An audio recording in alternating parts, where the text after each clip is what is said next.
Nobody sits down and decides they can't afford to have a kid. It happens slowly. You push it back a year, then another year, and then one day you're 34, still renting, still paying off the car, still figuring out the health insurance situation, and you realize the plan just never happened. This is the story of an entire generation of middle-class Americans who wanted a normal life and somehow couldn't afford to build one. Let's talk about it, because here's what's strange. This isn't a story about poor people who can't make ends meet. This is about people who make decent money, people with jobs, real jobs.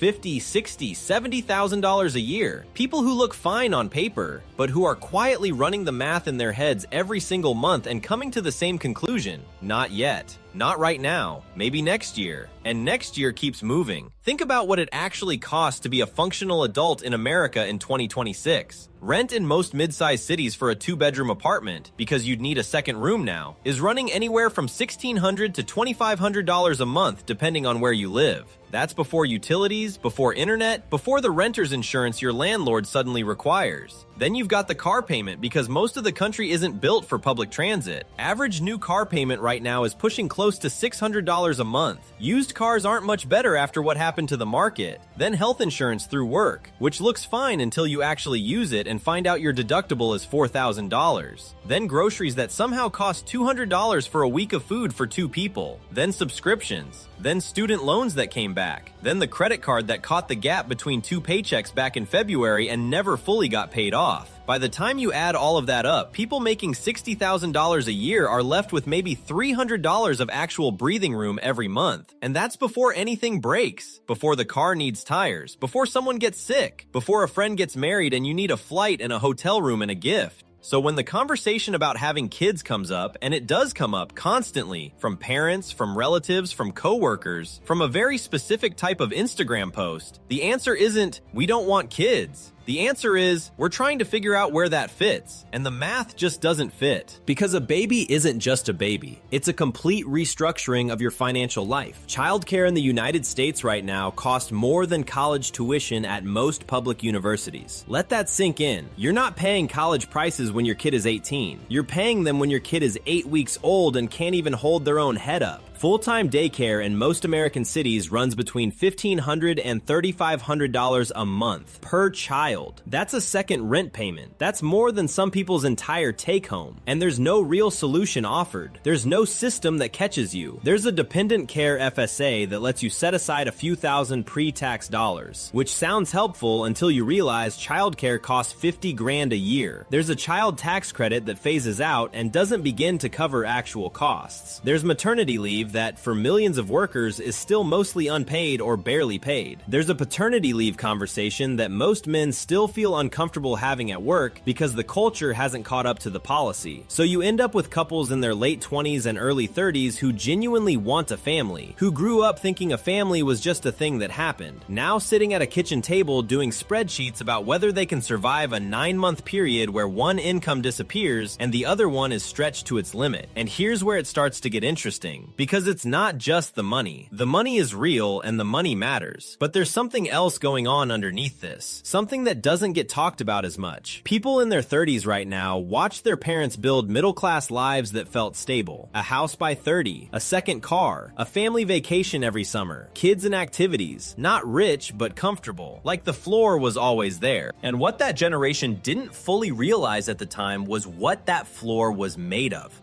It was made of home prices that haven't existed since 1987.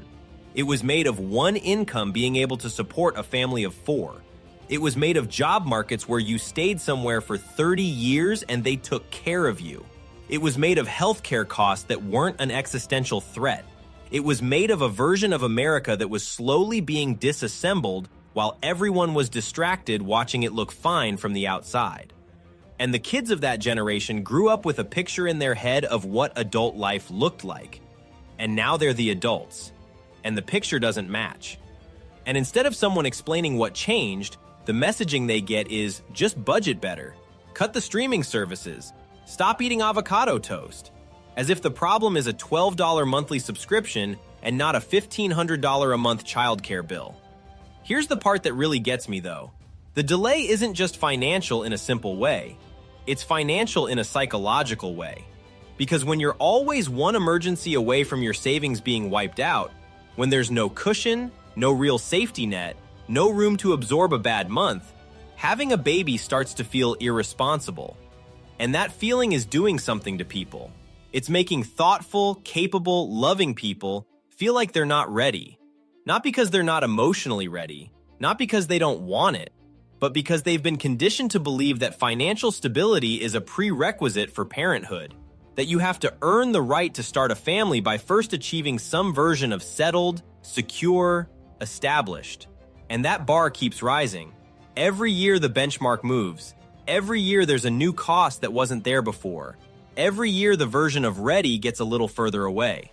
So people wait. And while they wait, life keeps happening. The relationship changes. The biological window starts to feel less abstract. The career takes over by default because at least that's something you can control. And somewhere in the back of their mind, there's this quiet grief for a version of their life that they're not sure is going to happen anymore. This is what no one talks about when they throw around the birth rate statistics. It's not a cultural shift away from wanting kids. It's not a generation that's too selfish or too focused on themselves. It's people who genuinely want a family and are watching the conditions for building one drift further and further out of reach. It's a nurse and a teacher who together make $90,000 a year and can't figure out how to make daycare work.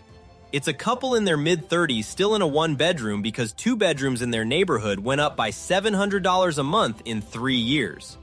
It's the person who keeps saying, "We'll talk about it after we pay off the car," and has been saying that for 4 years. And the wildest part? Nobody warned them it would feel like this. They did everything right. They went to school, they got the jobs, they're responsible, they're not living extravagantly, and they still can't find the opening. That's the part that stings. Not just that it's hard, it's that it wasn't supposed to be this hard. Not for people who did the work, not for the middle class. This was the deal. You work hard, you live a normal life, and if you want a family, you get to have one. And right now, for a lot of people, that deal feels broken. I want to know, does this actually reflect your life? Is this the conversation happening in your house? Drop it in the comments, because I feel like this is one of those things people are living quietly and not saying out loud enough.